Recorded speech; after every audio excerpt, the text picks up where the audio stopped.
تا حالا به این فکر کردین که آدم شجاعی هستین یا بیشتر محافظه‌کارین؟ در طول تاریخ کسایی که شجاعت بیشتری از خودشون نشون میدادن آدمایی مقدس‌تر و قهرمان‌تر دیده میشدن و کسایی که احتیاط بیشتری میکردن آدمایی ترسو و ضعیف دیده میشدن.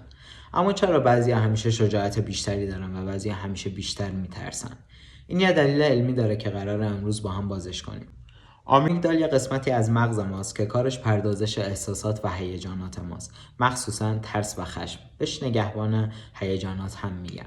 کسایی که آمیگدال بزرگتر و فعالتری دارن کسایی هستن که خطر رو تا 30% بیشتر متوجه میشن. آدمای عاطفی ترین، اضطراب بالاتری دارن و کسایی که آمیگدال کوچکتری دارن و کمتر فعالیت میکنه آمیگدالشون درک متفاوتی از ترس و خطر دارن و ریسک پذیرترن. حالا کدومشون بهتره؟ هیچ کدوم، صرفاً متفاوته.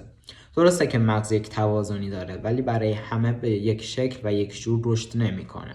کسی که بینایی خیلی قوی داره ممکنه حافظه ضعیفی داشته باشه، ممکنه شنوایی ضعیفی داشته باشه و کسی که آمیگدال بزرگی داره ممکنه ترجیحش این نباشه که مستقیما اسلحه دستش بگیره و بره بجنگه.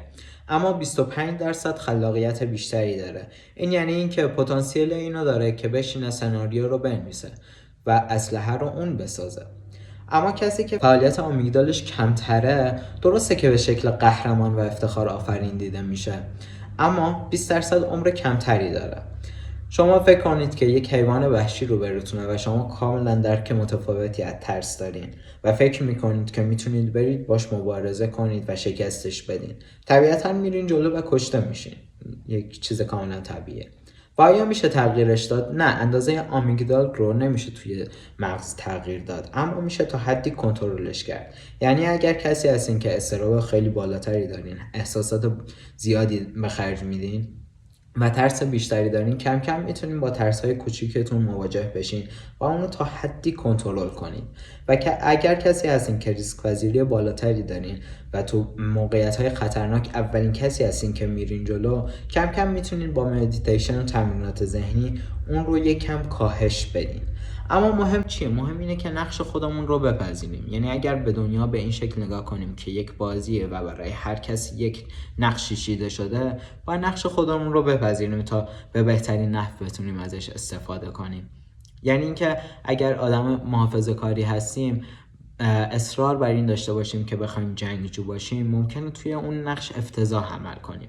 و اگر آدمی هستیم که اهل خطر هستیم، اهل ریسک هستیم، اهل جنگیدن هستیم، اگر بخوایم بشینیم و کسی باشیم که تصمیم میگیره، کسی که باشیم که سناریو می‌نویسه، به خاطر دید متفاوتمون ممکنه اصلا به کار نیاییم.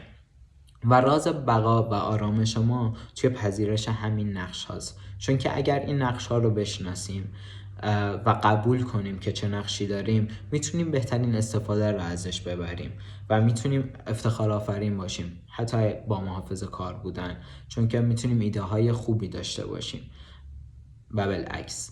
حالا شما به من بگین، اصولا آدم شجاعی هستین یا آدمی هستین که بیشتر محافظه کارید؟